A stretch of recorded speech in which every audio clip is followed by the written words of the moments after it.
Have you ever wondered about the bones of a story? What did the outline look like before the characters hijacked it? Ophelia Kee always wondered the same things about her own stories. As a discovery writer, the chaotic pantser style, not even the author knew how the tales in the Draoithe Saga would go until they went. Backward analyzing one story while busy writing the next tale or two somehow never happened. Apparently, OK put things off long enough, and some fancy computer magic will provide us with those long-wished-for story overviews. We can finally X-ray the tales from the dream and see their skeletons. Shall we investigate the next story in the dream? All right, today we're stepping into the shadows. We're going to take a look at the world, the characters, and the central conflict of a pretty intense dark fantasy romance. Using pieces from the novel First Demon, we're going to break down what happens when love is just as dangerous as it is destined. So let's start with this one question, because it's pretty much the core of the whole story. It just flips everything you think you know on its head, right? Instead of all that fire and brimstone, you're supposed to imagine ice and honor. Yeah, this is not your average demon story, and that's exactly what makes it so interesting. To even begin to answer a question like that, about cold hells and noble demons, you first have to get a handle on the universe they live in. It's a place the author calls the dream. And look, you can forget simple fantasy. This is a world where literally every myth, every legend, every fairy tale you've ever heard of is real, just walking around, living and breathing. And you should know, this isn't just a one-and-done book, it's part of a saga. So don't think of it as just one story. Think of it more like a massive, sprawling history, being told bit by bit through the eyes of different characters, all building up to this huge, epic story about the creation of an immortal kingdom. The story itself is kind of like this wild cocktail of genres. You've got magical stuff bleeding into a regular world, so that gives you the urban fantasy and magical realism vibe. But then it's layered with the super high stakes, morally gray stuff of dark fantasy. And the whole thing is wrapped up in a paranormal romance about two souls who are literally destined for each other, fated mates. Okay, and one really crucial point before we go any further. The book is very, very clear about who it's for. This is an 18-plus story. We're talking explicit themes, violence, and sexual situations. Now, that HEA means you're guaranteed a happily ever after, and NC means no cheating between the main couple, but the journey to get to that happy ending, phew, it is a rough ride, and it's definitely not for everyone. So, now that we've got a feel for this dark, complex world, let's meet the two people right at the center of the storm, the damsel and the demon. Their intense, really complicated relationship is basically the engine that makes this entire plot go. First up, we have Sumeye Zainab. She's our main character, but when we meet her, she has absolutely zero power. I mean, she has been sold by her own father, the one person who should have protected her. And to make it all so much worse, she has no clue that she's sitting on this deep hidden power of her own. She's walking into this whole mess completely blind. And then you've got Alexio Asmodai. He is the polar opposite. He's an ancient demon king who rules his icy kingdom with an iron fist. They call him the First Demon, the Shadow King. But here's the twist. He was forged from a human soul. And that creates this incredible conflict inside him. He's this merciless monster who deep down is just desperate for a connection he's convinced he can never have. I mean, just look at the gap between them. It is immense.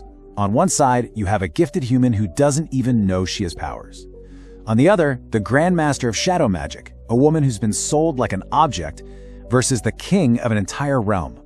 This power imbalance isn't just a detail, it's the foundation of their entire relationship and the story's conflict. So, you've got this powerless young woman in this all-powerful demon king. How in the world could their paths ever cross? Well, it turns out their meeting is no accident at all. It's actually the first move in a really dangerous game, one that's being played by forces Sumeye doesn't even know exist. And this is the key question, right? The whole prologue sets this up. She just seems like this helpless victim, a pawn in some deal her father made. So why is she so valuable? Why are all these powerful people making moves on a cosmic chessboard just to get their hands on her? And here's the answer. Sumeye is, without knowing it, the key to someone else's ultimate power. The main bad guy of the story, a guy named Elliot, is convinced that if he can claim her, his reborn life mate, he'll become almost invincible. So to him, she's not even a person. She's a living, breathing power-up. So, the good guys have to cook up a plan, and fast. It's a pretty desperate 3-step strategy. 1. Find Sumeye. 2. Get to that slave market deal before the villain does. And 3, and this is the craziest part of the plan, send her someplace nobody would ever think to look. The frozen, isolated castle of the first demon, Alexio. The goal is to make her completely disappear. So the plan is put into motion, and this is the moment where all these different pieces we've been talking about, the icy world, the powerful demon, that desperate plan, they all finally collide in one incredibly tense, fateful scene. Picture this. Alexio, the Shadow King, gets home from a hunt, and there's this big, weird crate waiting for him. It's a gift from his boss, his overlord. And then, the crate makes a noise. Whatever's inside is alive. And all of a sudden, this gift has become a very dangerous problem. The note that comes with this living package is cryptic, to say the least. It is like you in a way. That's a huge hint about Sumeye's hidden shadow magic. And that line, be sure it has no visible marks, well, that's basically an order to keep her untouched until Alexio decides to claim her for himself. So when Alexio finally opens the crate and finds Sumeye inside, this is what he tells her. He just shatters her only hope, which was marriage, something that meant safety to her. Instead, he lays out the rules of her new life. This isn't a partnership, it's ownership. This is his idea of protection. And he doesn't just say it, he enforces it with magic. He uses his power to literally burn his name into her mind. It's a supernatural brand that marks her as his.